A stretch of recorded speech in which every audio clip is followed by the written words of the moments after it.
أشهد أن لا إله إلا الله.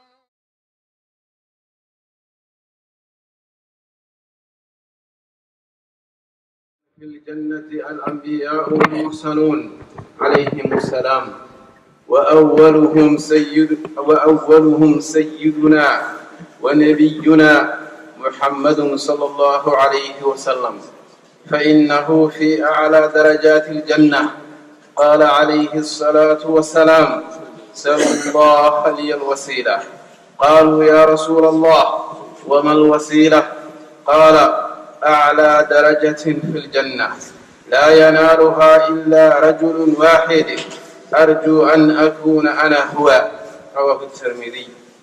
وصحبة النبي صلى الله عليه وسلم في الجنة أعظم صحبة، ومرافقته فيها أعلى رتبة، إليها يسعى المجتهدون ولأجلها يعمل العاملون. أيها الإخوة، waxaynu garanaynaa qof kasta oo mu'min ah ama qof kasta oo muslim ah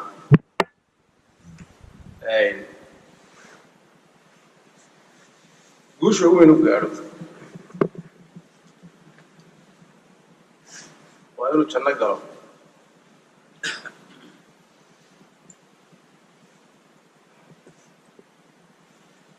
yoolka ugu weyn oo qof hiigsado waa inuu janno helo.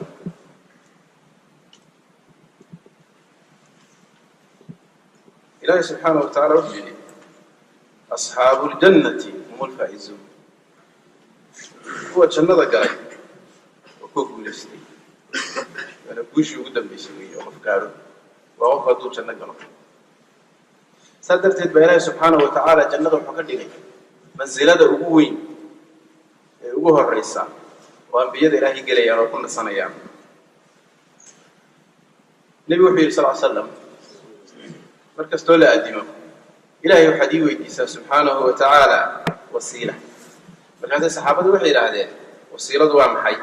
markaasuu wuxuu yidhi nabi sal slam: aclaa darajati fi ljanna, waa darajada ugu sarraysa jannada.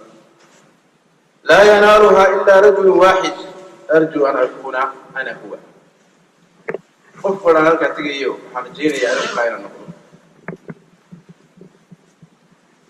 marka meesha ugu sarraysa nebi maxamed isagoo ilaahay sii u janno galo oo dembigiisii horey ka dhala dhaafay, haddana mu'miniinta wuxuu leeyahay: waxaad ii weydiisaan ilaahay inaan jannada meesha ugu sarraysa aan galo. idan jannadu waa meel qof higsado, waa meesha ugu sarraysa. yani waxaan kaloo ka hooseeyaa oo dhami waa ka dhow yihiin. haddaba waxaan waxyaan ka tilmaamaynaa nebigu sala allahu calayhi wasalam wuxuu inoo sheegay dhowr xaadiye. dad buu inoo tilmaamay, uu yidhi dadkaasi jannada anay rafiiq la noqonayaan. qofku sooma jecla inuu qof rafiiq la noqdo, ama lacag haysto qofkaasi oo rafiiqa kula noqdo, ama cilmi rafiiqa kula noqdo, ama mansib iyo darajo uu haysto rafiiqa kula noqdee. qofku wuu ku faanaa hadduu qof wax isbaday bulshada dhexdeeda uu rafiiq la yahay, ama saaxiib la yahay, ama walaal la yahay, wuu ku faanaa. waa hebel baa saaxiibka iyo darajadaa haysta, ama waa walaalkay, ama waa qaraabadayda, ninka waxaa hayaa, wuu ku faanaa. nebi maxamed wuxuu leeyahay sala allahu alay wasalam xadiis dhowr ah, wuxuu noogu sheegayaa cidda jecel inay nebiga kula rafiiqdo ama kula saaxiibto jannada.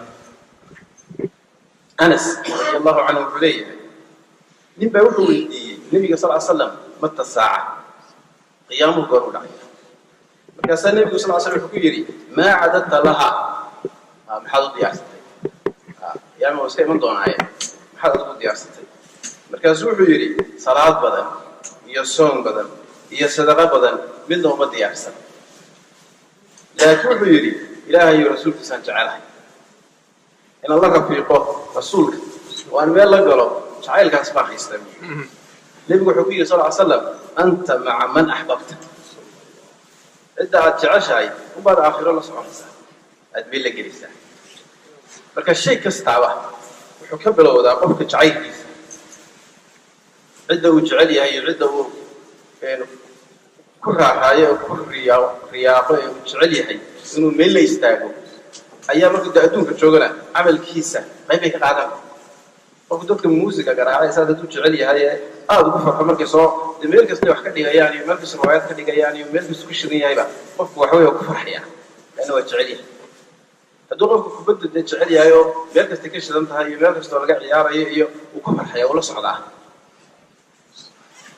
qofku markaa wuxuu leeyahay nebigu qofku cidda uu jecel yahay haddaad hebel siyaasi jeceshahay meel kasta ku hadlayo iyo barnaamijka keliya uu soo geliyay iyo waxa uu leeyahay oo waad ku raaxaysanaysaa laana waa jeceshahay صدقت بالنبي وحليه هذا صوم بدلنا الله إيمان صلاة بدلنا إيمان صلاة بدلنا الله إيمان إنت تعيش حيوم تدمير اللي جالس عافره إذا نكاس مركوحي أنا إلهي رسول كيسان أيام جعله إذا جعلكم ووحوين وقفكم مالكم قرب جعلكم كان عصب هيكس يقول ضياشة يقول ضيتي هتعيش حي أنس بن مالك مركو حليه رضي الله عنه حليه فرحنا فما فرحنا بشيء بعد الإسلام فرحنا بقول النبي صلى الله عليه وسلم إنك مع من أحببت وحين مركا رسول الإسلامي كما نار فرحين قول النبي صلى الله عليه وسلم قول كويري إنك مع من أحببت أكبر فرح إذا هذا ذو تعيش عيون بدأ فرمي اللي كريسا النبي يقول الله تعالى عدارة يوين دريق يسير لفاعه ويساقي اللي قد يده وناقه ودن قاريا وطو أنبياء وكطيب وعد الإلهينا وتلقى لي إنه كطيبنا تعال كانوا أنبياء الإلهي تعالنا هاي معناه ذو حويا إنه داخلنا ما يلقى الله أدون كرده كطيبنا دقا كيو أكسنا يو أخلاق ودي يو سيد إلهي وعبد أنك قاعد إنه يجا تبقى الله رول مرضل يقول إنه نقدانه يعد إنه لبس كيو دقا كيو نلاش إنه كقضايا إنه يجي نقدان ولا هذيك لقفك وحلقنا يعني عندك اللي تعلي عندها كروده مكان أي أنت بدأ تعليها إنه نجستور كضيره كلا هنا وحيدي ومن يطع الله والرسول فأولئك مع الذين أنعم الله عليهم من النبيين والصديقين والشهداء والصالحين وحسن أولئك رفيقا إلا رفيق صدوق الله راعوا وما لا قالوا هو صوفي عن أنبياء بلوجه المريء يا الصديقين يا الشهداء يا الصالحين هو سمال لا قالوا وفيا وحكوا كمدا أسبابتك أنت إن أفو رفيق نبي قال الله صلى الله عليه وسلم شندا وفي النبي صلى الله عليه وسلم أن من مات مركو صار شيء نبوي كسوح غيري وحنقي صلاحي إله موي حق ربع عبد موي إله كريم وجنا ذو رسول كراهي تاي شنت صلاة النوات كذا زكاة نواب الحياة صون كانوا سبع أركان تبتري كسر نقول حيري من مات على هذا كان مع النبيين والصديقين والشهداء يوم القيامة أركان الإسلام يواجبات دلاء النصارين إلى النوم ينوح النبي قال والله في شنذا ويمر كيرني أنت أصلا ما سمع أصحابي النبي يقول حليه صلى الله عليه وسلم قف أنت على سماياي ومع النبيين والصديقين والشهداء يوم القيامة أيون قنايا ونصب أسبوعيه ها أسبوعيه لبعض تعجب فراد كان يبغى حريرين أيوه لبعض أسبوع حريرين جرات ساسة ولا نقول دونا لكن حكوا حري ما لم يعق والديه روح هذا اللي بدي سوالد كعاقل وكعاسن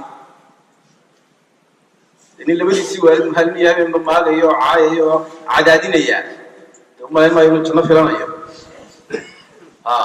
وحقوق وجوه البلاد الكلية لما هذا والد بقولي هذا يجا كنت مجد ويجا بابيسي السيدات كفرنا سلام محمد إلى الناس ما يقول لك شيء استقل معه لكن يقول حي أركان ترى يسوق غف كفرية أيوه لما دي سوالي هذا عطاء عقسم أيوه حي ما يبقى عرفتها تسوق كلمة لكن ممكن أركان الإسلام كسر بحد أيوه واجبات كلام كساري تي بني آدم كذا إلى رسول لما هذا والد بويهين نقول حي مركها وا حضم من ضغرة عشان هذا لقى مع النبيين والصديقين والشهداء والصالحين.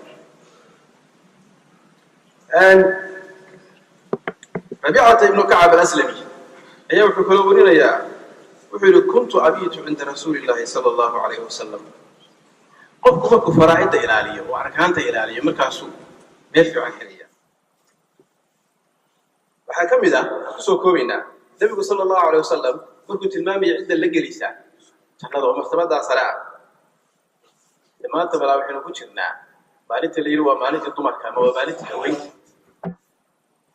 haddii nabi maxamed ba yiri labadada waalid soo mid kamid haween maaha hadaad ku caaqil noqotid aad ku dulmi samaysid meel ila gelimaysid aniga hooyadii soo kamid maaha labada waalid bal xadiis wuxuu nabigu eega daba man caala ibnatayn aw ukhtayn aw thalatha akhawat hatta يبن أي يتزوجنا أو يموت عنهن كنت أنا وهو كهاتين النبي صلى الله عليه وسلم قال لا بد من علي أما لا بد من ولا ليهن أما صدح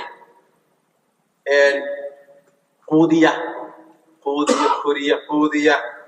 إلى أنت يكبر سنيان يبن إلى أنت يكبر سنيان أما بدنته يبقى لا تدرس كسود لأنه سوق بعيد هذا sideed mars mid baahan yahay amaanto kala dawa baahan isagu loo ballan qaaday nabi maxamed wuxuu yiri kuntu ana wa huwa kahati United Nations lagu qaadi maayo leela tagi meeside nabi maxamed wuxuu leeyahay labadaas farood baan isku noqonaynaa aakhiro isaasan isku dhawaanaynaa xuquuq ka weyn oo marka saa lagu ballan qaaday labadii gabdhood dhashay ama saddexdii kuwii walaalaha gabdhaha walaalaha haydeen saa isku gorisay oo nabi maxamed janno la gashay ku ballan qaaday oo leeyahay jannada hadii kale yima bambaysid haddaad hooyada ku caaqil noqotid xuquuqday soo kaamil ma aha xuquuq weyn miyaa jira hadda adduunka madaxweynaha oranaya ma jira haddaad gabadhaada si fiican u gorisid ama gabdhahaada si fiican u gorisid aniga aad ugu imanaysaa White House inta ku oran mayso de laakiin waxa ku leeyahay jannada ayaa aniga ila gelaysaa haddaad inta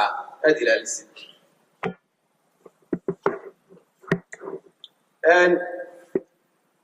حكومنا waxa ugu muhiimsanaya oo nabi maxamed jannada hadaan sidii meel la gashay nabi sallallahu alayhi wasallam ana wa kafilul yatimi fil jannati kahati wa dadku dacwada aayada salaam oo yada iyo walaasha iyo gabadha dhashay iyo xaaskaaga iyo agoonti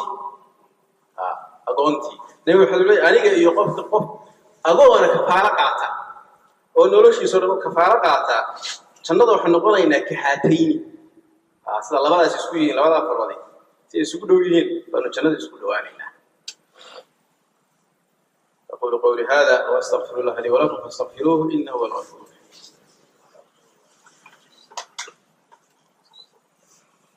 الرحيم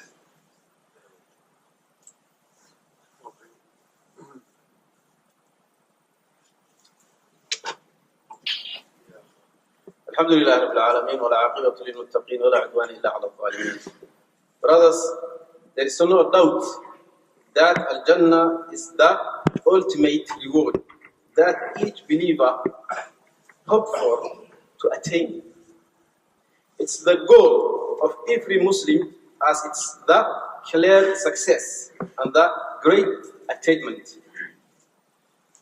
Allah subhanahu wa ta'ala says, أصحاب الجنة هم الفائزون. The companions of Al-Jannah, they are the attainers of success. Allah subhanahu wa ta'ala has created various degrees and levels in His Jannah. The highest of Al-Jannah, which is granted to the Prophet sallallahu alayhi wa sallam. Our Master sallallahu alayhi wa sallam, Muhammad, being the best and the foremost of them. Rasulullah sallallahu alayhi wa sallam is in the highest rank of Al-Jannah. As he said, ask Allah to grant me Al-Wasila. They said, O Messenger of Allah, and what is Al-Wasila? He sallallahu alayhi wa sallam said, the highest level of Al-Jannah. No one will attain it except for one man, and I hope that I am him. Therefore, being with the Rasulullah sallallahu alaihi wasallam in Al-Jannah is the greatest kind of companionship and highest level that one may seek to attain. Such a level is the goal that true believers work hard to achieve. So let us advise one another on the ways to be near to our Prophet sallallahu alaihi wasallam in Al-Jannah. Amongst the key factors to secure one's place close to the Prophet sallallahu alaihi wasallam in the Jannah is to cement his love in our hearts it was narrated in this regard that Anas ibn Malik, may Allah be pleased with him, reported that a man, when he's asked the Rasulullah sallallahu alaihi wasallam, when will the Yawmul Qiyamah be established, O Messenger of Allah? The Messenger of Allah sallallahu alaihi wasallam said, what have you prepared for it? The man said, I have prepared for it much of prayers or fast or charity. But I love Allah and His Prophet. The Rasulullah sallallahu alaihi wasallam said, you will be with those who you love.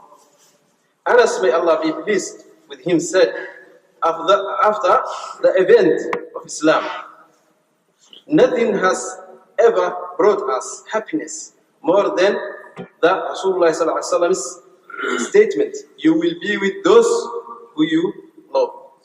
In this sense, the true love of the Messenger of Allah sallallahu alaihi wasallam is reflected in adhering to his instructions, following his ethics and guidance, and exalting his states.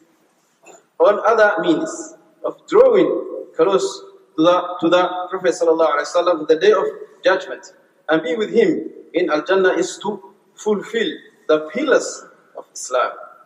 And evidence on this is the following story. When a man came to the Prophet sallallahu alaihi wasallam and said, O Messenger of Allah, I testify that there is no God but Allah, and that you are His messenger. Pray the 5 obligatory prayers. I paid my zakah and established fasting in Ramadan. The Rasulullah sallallahu alaihi wasallam said, whoever does on this, he will be with the Prophet sallallahu alaihi wasallam in the Jannah. So whoever fulfills his duties towards Allah the Almighty and is dutiful towards their parents, they will be blessed by Allah's grace with the company of the Prophet sallallahu alaihi wasallam in the Al-Jannah. More to the point, prayer is one of the greatest pillars of Islam. Whoever maintains obligatory prayers and observes nawafil, voluntary prayers, often they will be amongst the companions of the Prophet ﷺ in the Al-Jannah. To this, it was narrated that Rabi'a ibn Ka'ab al-Aslami, may Allah be pleased with him, said, I used to stay some nights at the Messenger of Allah's home. And one night, I brought him water for his ablution and his purification. He said to me, tell me your request. I said, I seek to be your companion in Al-Jannah. I wish to be near you and never be parted from you. He sallallahu alayhi wa sallam said, is there anything other than that? I said, it's only that. He said, then help me over yourself by observing frequent prayers and prostration. Ibadallah. Please know that embracing good manners is something that also ends the Muslim love of the Messenger of Allah sallallahu alaihi wasallam and draws them close to him in Al-Jannah. اللهم صل على محمد وعلى آل محمد كما صليت على إبراهيم وعلى آل إبراهيم إنك حميد مجيد. اللهم بارك على محمد وعلى آل محمد كما باركت على إبراهيم وعلى آل إبراهيم إنك حميد مجيد. اللهم إنا ظلمنا أنفسنا وإن لم تغفر لنا وترحمنا لنكونن من الخاسرين. ربنا آتنا في الدنيا حسنة وفي الآخرة حسنة وقنا عذاب النار. اللهم إنا نسألك الجنة ونعوذ بك من النار. اللهم ثبتنا على الدين وتوفنا مسلمين وألحقنا بالصالحين يا أرحم الراحمين. وآخر دعوانا الحمد لله رب العالمين.